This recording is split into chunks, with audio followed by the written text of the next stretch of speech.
In South Georgia, welcome in. Thank you so much for watching Town and Country. I'm your host, Alicia Lewis. Well, today we are continuing our talk centered around mental health.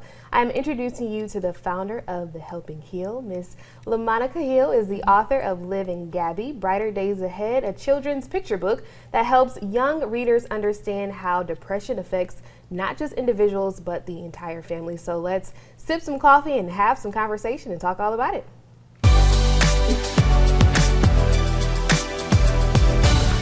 All right, Miss Hill, welcome to Town and Country. How are you today? I'm doing great. How about you? Good. So happy to have you here. Just want to kick things off starting about Liv and Gabby. First of all, I love the graphics of the book. It's so cute. I love colorful books. Anything with children or color, that's just my thing.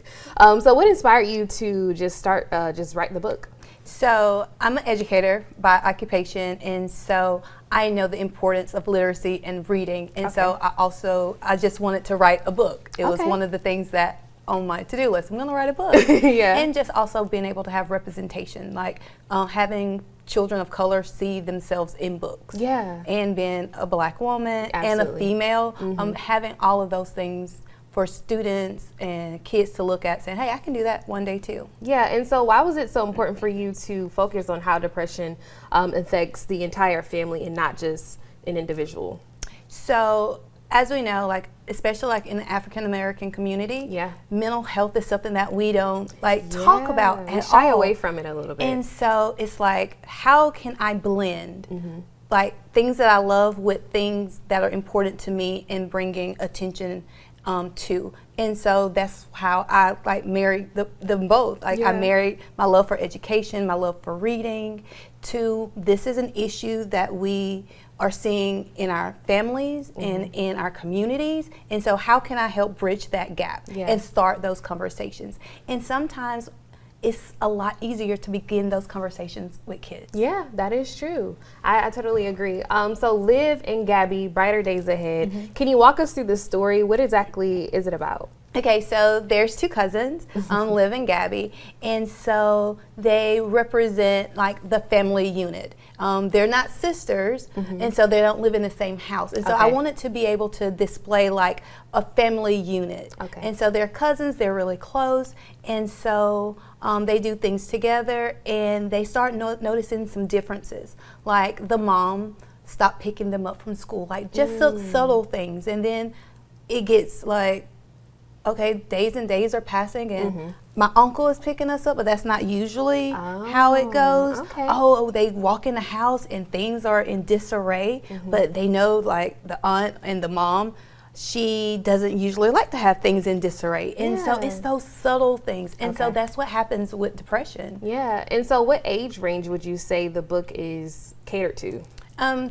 Between the ages of 6 to 12, and especially if you're having those parental supports and reading together, so any age range. And so 6 to 12, that's the ideal audience, but this is something that you can use, if you're a school counselor and you want to introduce depression or some other social emotional things resiliency and hope, you can also bring that into that.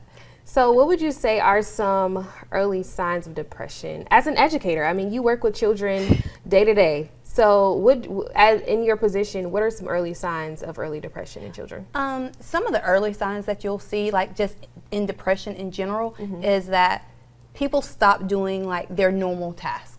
Things that they always enjoyed doing, things that they've always done. You start noticing they're not enjoying those things anymore. You start noticing those subtle changes. Someone's always clean, now things are a little bit in disarray. Someone that may be outgoing, they may not be as outgoing. And so those are some of those subtle changes. Yeah. Now I know that you mentioned to me that you're an advocate for children, but do you believe that children can be depressed? Because absolutely. As just in our community in general, I know firsthand, some parents may say or aunts may say, you ain't depressed, nothing wrong with you. What do you think about that? And so that's why we have to normalize our feelings. Okay. And like where we are, and being able to have open conversations, Yeah. and being able to be understanding. Like, you can feel sad. It Yeah. is okay to feel sad, and Yeah. these are the tools. And this is how you get the help. Okay. And so it has to be okay to feel all of the emotions. Yeah. It has to be okay to say how you feel without backlash. Right. And so it's opening that, it's a conversation piece. It's opening those conversations of thinking and saying things that, you know, may not have been normal in your household. I'm sad. Okay. You can be sad, Yeah. but a long period of time experiencing the sadness and the withdrawal can cause other things. Yeah. And so we can't get like caught up in labels. Yeah. And so that's something that we say, oh, well, we're not going to put a name on it. No, we have to say it because it's power in our words. Yeah. And so when we speak those things, it helps us to identify it and then to find problems, find solutions for those things instead of keeping those things inside and isolating. And then now you feel alone. Yep. I totally agree. And so that's why it's so important to like have open communication. Yeah, absolutely. Now, where can we go ahead and find Liv and Gabby? I'm actually excited. And I know it's a picture book. Is it a coloring book too? No. So the coloring book is in this work. That's project number 2. I'm really excited. I'm really excited about that. I've been in contact with my illustrator and publisher. And so that's hopefully we'll have that ready to print in September. Yeah. So right now we have just the children's book, but it can be found anywhere that books are sold. Okay. Amazon, Barnes & Noble, Books A Million. You can purchase the book from any of those. Perfect. Well, thank you so much, Ms. Hill. Thank you so and much for having me. Congratulations, of course, and congratulations on your book, and I'm looking forward to the next project. All right, thank you. You're welcome. We'll have all this information posted on our website at WALB.com, but don't go just yet. Coming up, prepare